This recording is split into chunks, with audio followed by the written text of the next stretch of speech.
Good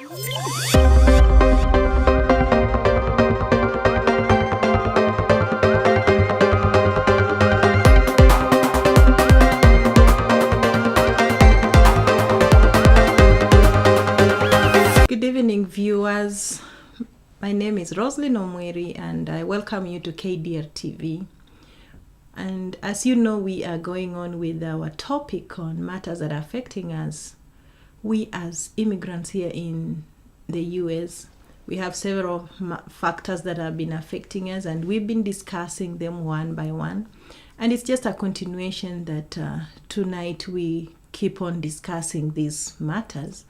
And as you remember, last topic we talked about divorce, what causes divorce, and I promised that we will continue with this topic. We had not gone so much into it, so today we will just continue with some of the predominant factors that lead to divorce. So I would pick some of these factors and discuss them.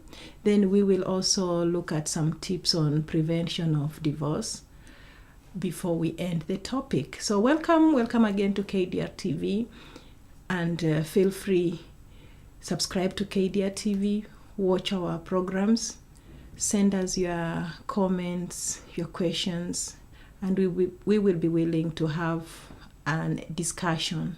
Thank you so much.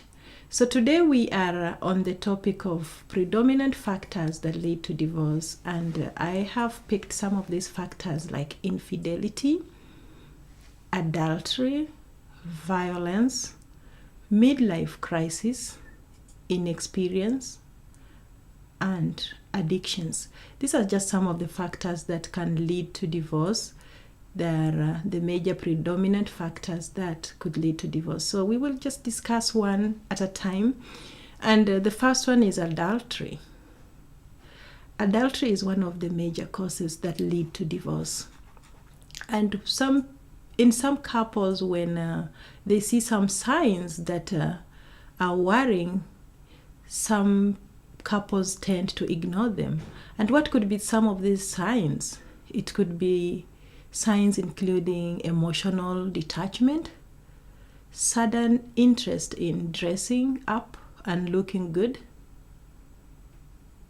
You would realize something like a couple starts to dress up well, for example, going to work and tries to look good. That could be a sign that something is going on wrong or something is happening. Unexperienced credit card changes.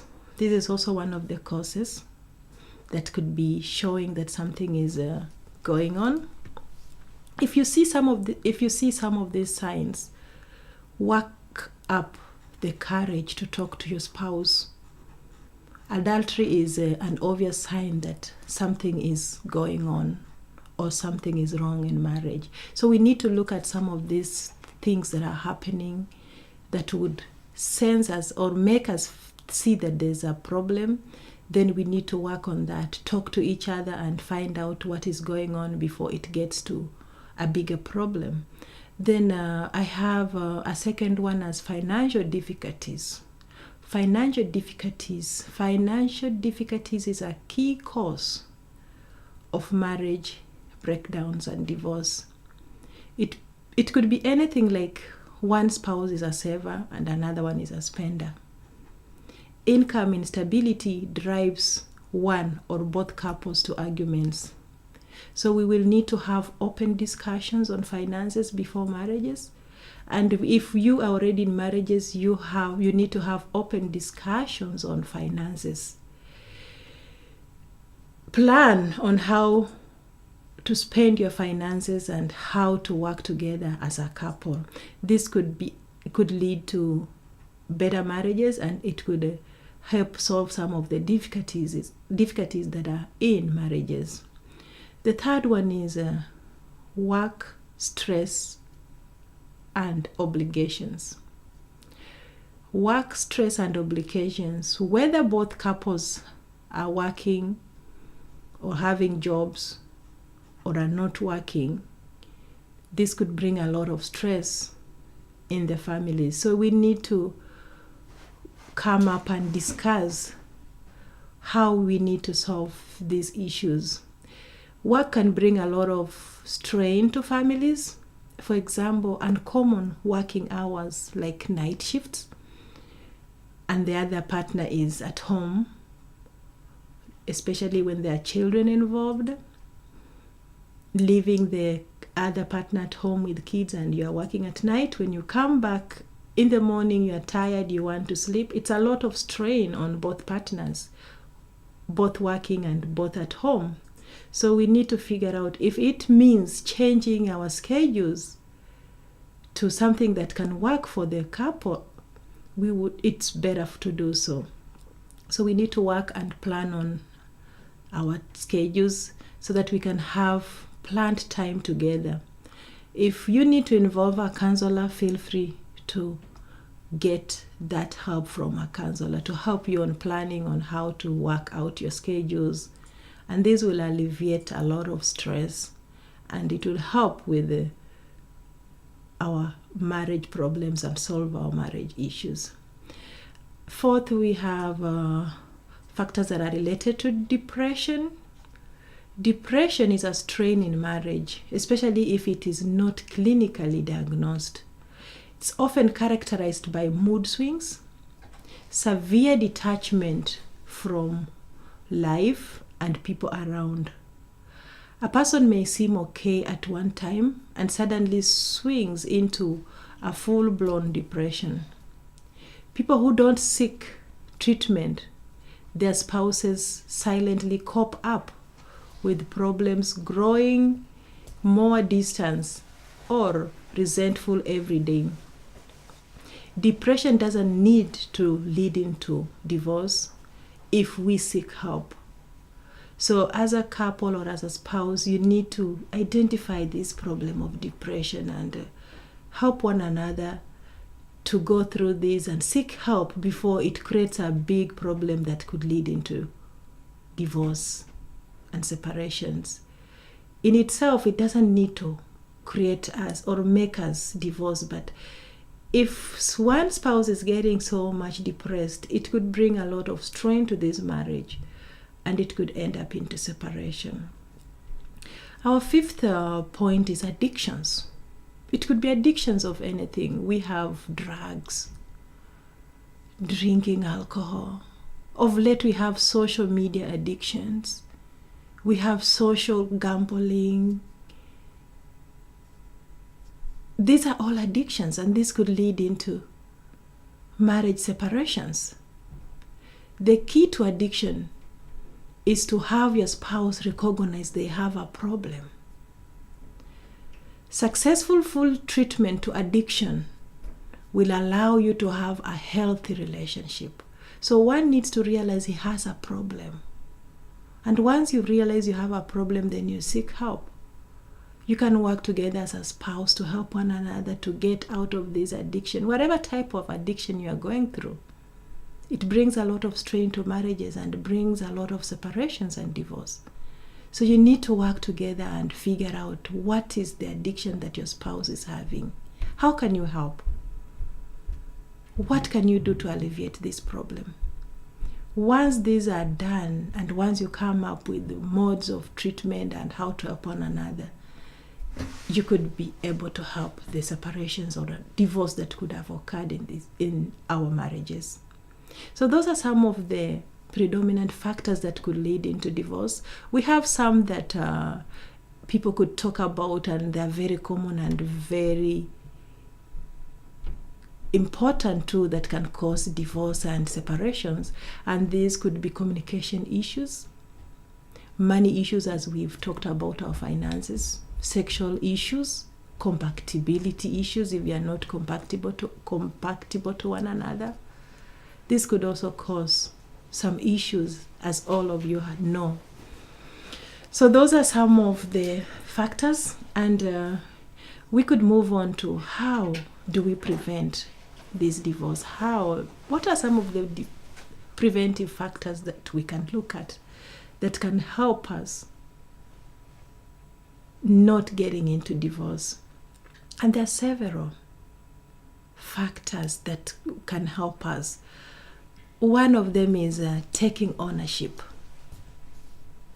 For example, in a disagreement that is going on in a house or as a spouse, and this disagreement can bring up hostility, you would take ownership and say, rather than arguing back and forth, you will show maturity and take ownership. Take the courage to show maturity and say that you're not going to be arguing back and forth. You could concede to the mistake. You could say, I'm sorry. You could take time and come back after everything has cooled down so that you can talk over it. That will show maturity and taking ownership. If you do so, this could help you solve so many problems that could have occurred and that could have caused you to argue until you could end up into marriage, separations, or divorce. Number 2 is turning the mirror to own yourself. This is a good example, is like rather than pointing fingers that you are the one on the mistake, you did this, you could turn the mirror to yourself. Take responsibility. Put yourself in his shoes. Build empathy for his feelings. Sometimes if you put yourself in his shoes, it would make you see or realize how it feels, and then how would you want someone to behave if you were in that position. That would change the scenario, and this could help solve some of the big problems that could have occurred. Then we could make time for each other. Time, as many times we have talked about, time is important. Create time. No matter how busy the schedules are, no matter how busy you have to do 1, 2, 3 jobs, you need to create time for yourself, for your family, for your partner. It could solve a lot of issues. It makes you bond together. It brings a lot of fun, a lot of family time. A lot of relationships have been built with just bonding, having that time together. Then you need to banish divorce from your thoughts. Concentrate on what you would rather do than what you not wish to do. Getting those divorce thoughts, bad thoughts in your mind, putting them with positive thoughts could also help this situation. It will help your mood. It will make you feel good. And in the long run, it will help you avoid these issues of divorce that could have occurred. Complement one another is another issue, another factor. Just saying you look good, thank you, you did this, you are doing this good, small things, but they matter. Complimenting one another on a daily basis is very important. Another factor is letting your spouse know that you would repair things. For example, after all the arguments and you are the one on the wrong or you are not the one on the wrong, you've decided to take ownership, show maturity. You let your spouse know that you would repair things. That's very important too. That you are ready to repair things, you are ready to move on, you are ready to mend your mistakes is also very important. Share housework. Sharing work, simple house work, wash dishes, changing the diaper, very minor things, but these will create or make marriages stay longer or last longer. Share your financial budgets and expectations. There are so many couples that do not share anything, especially when it comes to financial issues. Someone doesn't know what the other person gets or what his financial budget is. It's happening. But for you to have strong marriages, you need to share your budgets. You need to bring your money on the table and put your budget on the table and see what it's going to be like working together on this budget. This will also be a way to help you come together and alleviate so many issues that could have come up together when one person is hiding their finances or doing their budgets differently and you are living together as a spouse. Respect and be polite. Respect is very important in any relationship, especially in marriage. Everyone wants to feel respected. Respect each other as a married couple. Avoid making decisions when in anger. After the arguments and all the hostility, you don't need to make decisions at that time.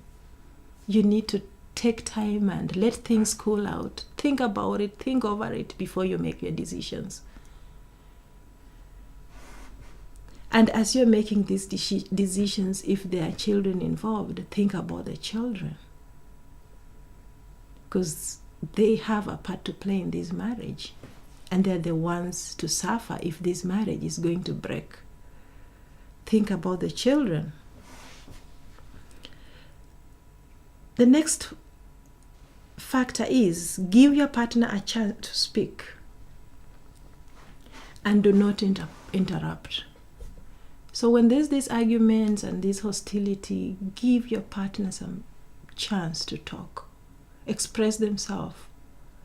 Express their views. Do not interrupt this time that he's talking. You also need to get your time also to talk, to express your views.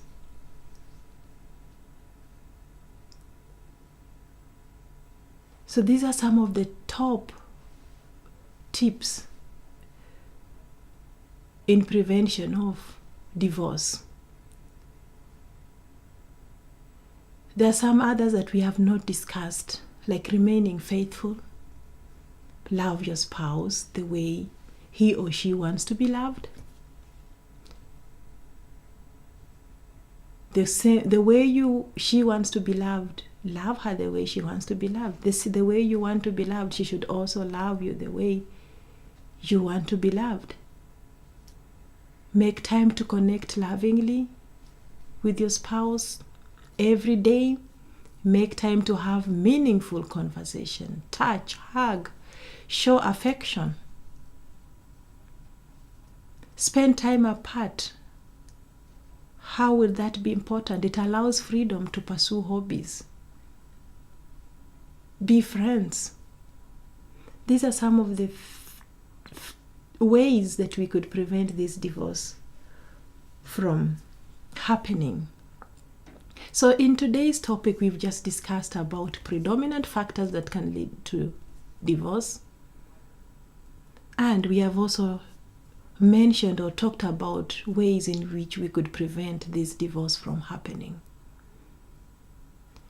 So we will end there today on this topic, and thank you so much for watching today. Subscribe to KDR TV, watch our videos on YouTube and Facebook. We will continue with this topic of matters affecting us. We as immigrants in the US, we have so many factors that we are yet to discuss. Keep tuned as more and more of these episodes are coming on your way. Thank you so much and good night. Bye.